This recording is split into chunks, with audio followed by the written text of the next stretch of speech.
والا ہے ہمیں سمجھ کر قرآن پاک پڑھنا چاہیے یا کثرت سے قرآن پاک پڑھنا چاہیے؟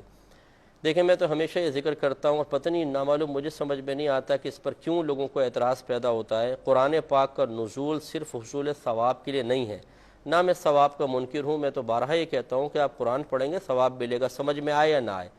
لیکن یہ جو ہم نے عادت بنا لی اور روش بنا لی کہ قرآن سمجھ میں نہ آئے کوئی بات نہیں، بس پڑھتے چلے جائیں گے، اور پوری زندگی مسلمان ایسا گزار دیتا ہے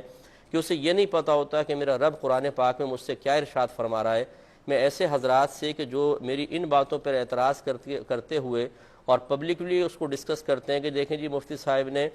قرآن پاک پڑھنے سے منع کر رہے ہیں، حالانکہ چاہے سمجھ میں آئے نہ آئے ثواب تو ملے گا، تو بھئی میں نے کب انکار کیا ہے؟ لیکن میں آپ سے دائرہ ادب میں رہ کے پوچھتا ہوں کہ نزول قرآن کا یہ مقصد تھا کہ صرف عربی عبارت پڑھی جائے چاہے سمجھ میں آئے نہ آئے؟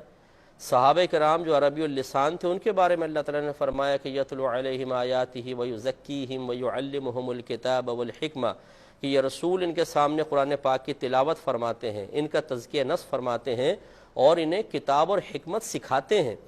اس کا مطلب یہ ہے کہ صرف قرآن پاک سیکھنا ہوگا، قرآن پاک کو سمجھنا ہوگا، قرآن پاک سمجھ میں آئے گا تو اس پر انشاءاللہ عمل پیرا ہوگا، اس کے مضامین دل پر اثرات مرتب کریں گے، انسان کے عمل میں تبدیلی پیدا ہوگی۔ اور جو ساری زندگی بس ایسے قرآن پڑھتا رہے ثواب کی نیت سے، ثواب تو اس کو پھر بھی ملے گا، لیکن اس سے میدان معاشر میں ضرور پوچھا جائے گا کہ اللہ تعالیٰ نے تمہیں صرف ثواب کے لیے قرآن پاک نازل نہیں کیا گیا، یہ تو عمل پیرا ہونے والی کتاب تھی، تو تم نے کتنا سمجھا قرآن پاک کو؟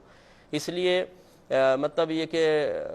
مجھے اس پہ کوئی ناراضگی بھی نہیں ہوتی اگر وہ کہہ رہا ہے ٹھیک ہے اپنی سوچ اور سمجھ کے مطابق کہہ رہا ہے، لیکن انشاءاللہ میدان معاشر میں ڈے آف ججمنٹ بتائے گا کہ ہماری سوچ اور فکر قرآن و حدیث کی تعلیم کے موافق صحیح تھی، یا مطلب اس طرح باتیں کہہ کے لوگوں کی حوصلہ افزائی کر کے، عوام کی حوصلہ افزائی کر کے ان بیچاروں کو قرآن سمجھنے سے دور رکھ کر صرف حصول ثواب تک محدود رکھنے میں کوئی فائدہ ہے۔